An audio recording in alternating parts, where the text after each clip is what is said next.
Morning everyone. Our topic for today is X-ray machine. So we'll be discussing about parts of X-ray machine, functions of each parts, and then production of X-rays. Okay, so let's start with the parts. X-ray machine mainly consists of three parts. One is a tube head, then there is an extension arm or a supporting arm, then there is a control panel. Okay. This is a dental X-ray machine. So this is the control panel. This is the extension arm, and this is the X-ray tube head.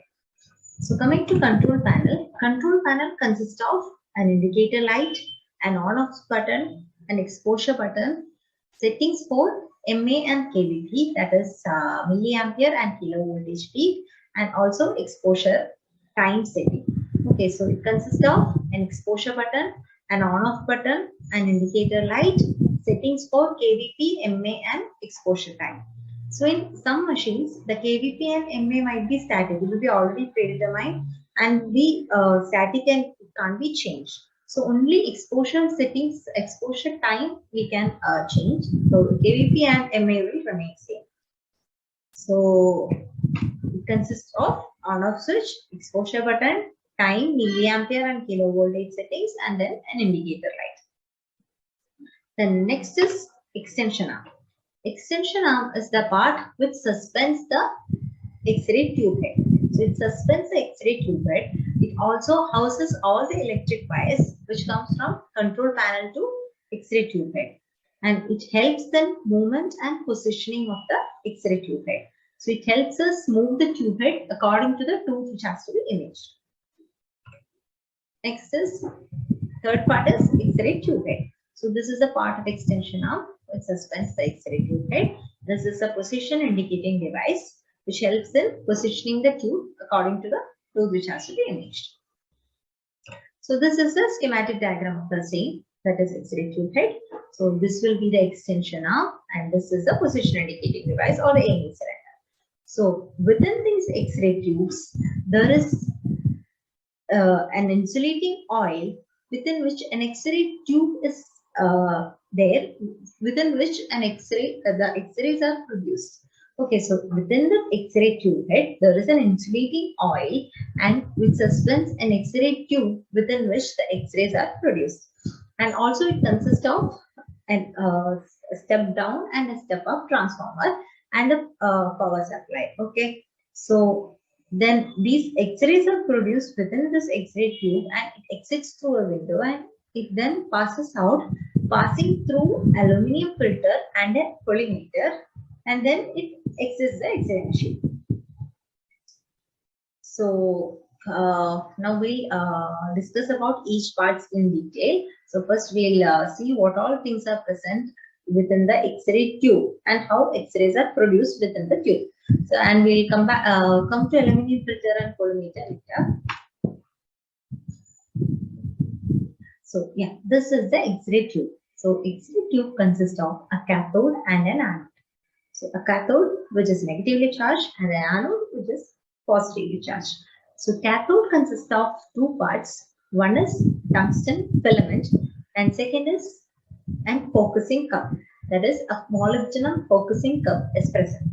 So one is a tungsten filament and then there is a molybdenum focusing cup in cathode. So in anode consists of a tungsten target and a copper stem.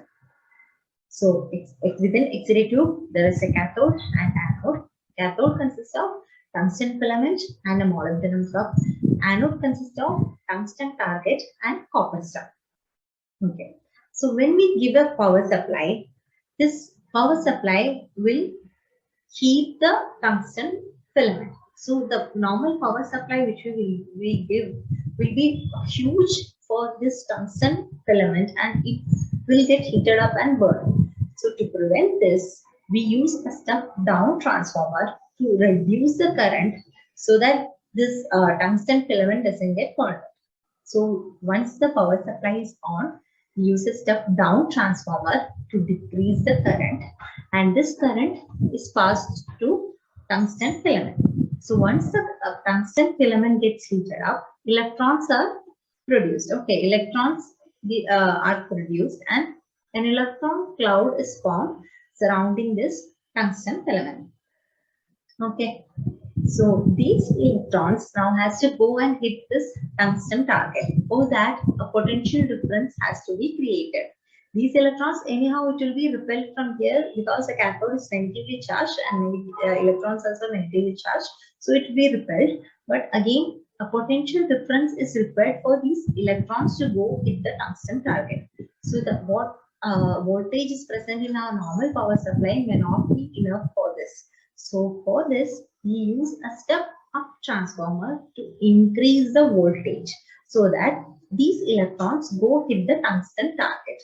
And once these electron goes hit the tungsten target, this kinetic energy is converted into X-ray photons. I hope you understood. I'll explain again. First, we'll give a power supply. At time, since this power supply will be huge for the tungsten filament, we decrease the current using a step-down transformer. And this current will heat the tungsten filament and electrons are emitted. These electrons form an electron cloud near the tungsten filament, and once we increase the potential difference using a step-up transformer, a huge potential difference is created between this anode and cathode, and these electrons will go and hit the tungsten target. Okay, this kinetic energy is converted into X-ray photons, and these X-ray photons exit the X-ray tube through this tube window. Now, what is the function of this molybdenum cup and copper? This molybdenum cup will help focus these electrons towards this tungsten target. Okay, so the function of this molybdenum cup or focusing cup is to focus these electrons towards the tungsten target. The function of this copper stump, which is present on the anode, is to dissipate the heat produced at the tungsten target. Okay, so let's this is the X-ray tube. This is the X-ray. This is the tungsten filament, and this is the molybdenum cup. This is the tungsten target, and this is the copper stump. Okay. So why tungsten? Why do we use tungsten as the filament and target material? Because a very large amount of heat is produced within this X-ray machine. So a material which has which we use in this machine should be able to sustain this heat. So we use tungsten because it has got a very high atomic number of 74 and a high melting point of 3370 degrees Celsius and a very low weight pressure. So tungsten will be able to withstand this very high temperature since it has got a high atomic number, high melting point, and a low weight pressure. So another thing is a huge amount of heat will be produced on this tungsten target. So to decrease the heat or to dissipate the heat which is produced on the tungsten target, we can use a rotating anode. So since the anode will be rotating continuously, each time the electrons will go and hit a different position. So this will help in dissipating the heat. So we can use a rotating anode which will again help in dissipating the heat which is produced at the tungsten target. About step-up and step-down transformer, we had already discussed. So yeah, so this is a diagram of a X-ray machine as a whole.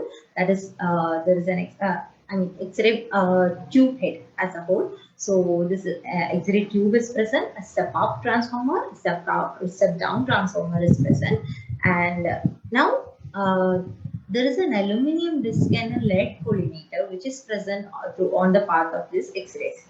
So what does these aluminum disc and lead collimator do?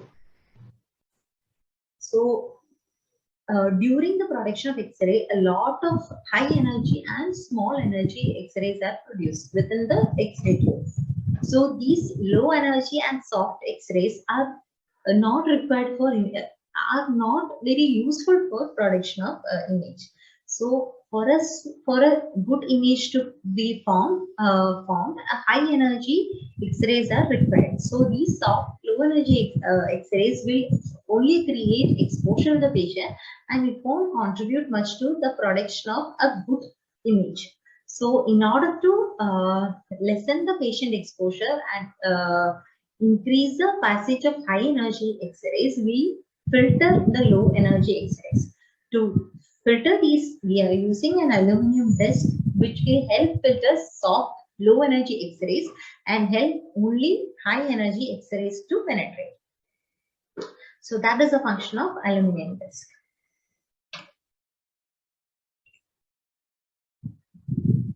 So yeah, low energy X-ray photons will contribute to only patient exposure and it won't have enough energy to reach the film. So to reduce the patient dose and the less penetrating photons should be removed. So placing an aluminum filter in the path of this beam will help in removing these low energy X-rays. Okay.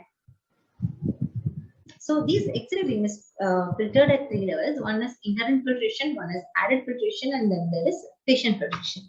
So inherent filtration is by filtration which resulting from the absorption of X-rays as they pass through the X-ray tube and its housing. This is called as inherent filtration. That is, the glass envelope, vacuum, and all these things will also help in filtration of lower energy X-rays. So this is called as inherent filtration.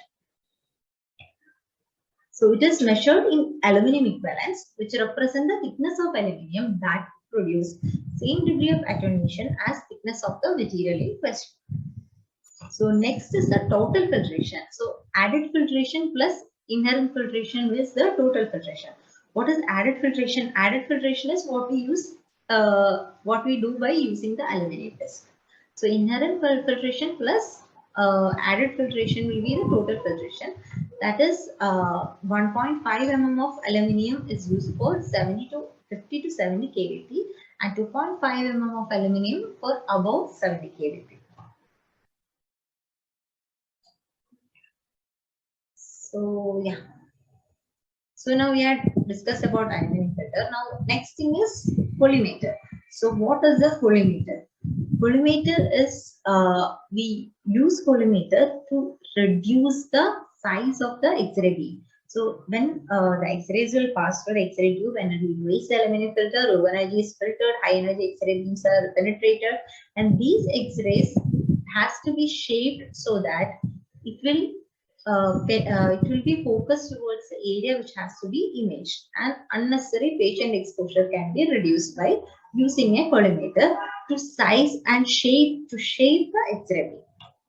Okay, so we use a metallic barrier which reduces the size of the X-ray beam, and mostly we use round or rectangular collimation. See, this is a round collimator and this is a rectangular collimator. Both restrict the size of the X-ray beam so that it reduces the unnecessary patient exposure. So yeah, that's all about the parts of the X-ray machine. I hope you all have understood. So now let us just revise once. One is the tube head consists of metal housing, insulating oil, tube head seal, X-ray tube, transformer both step up and step down, aluminum disc that is filtration, lead collimator, and then there is position indicating device.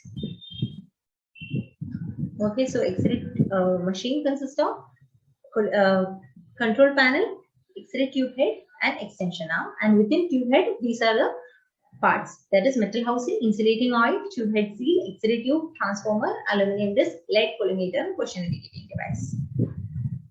Okay, so that's all about the X-ray machine. Thank you.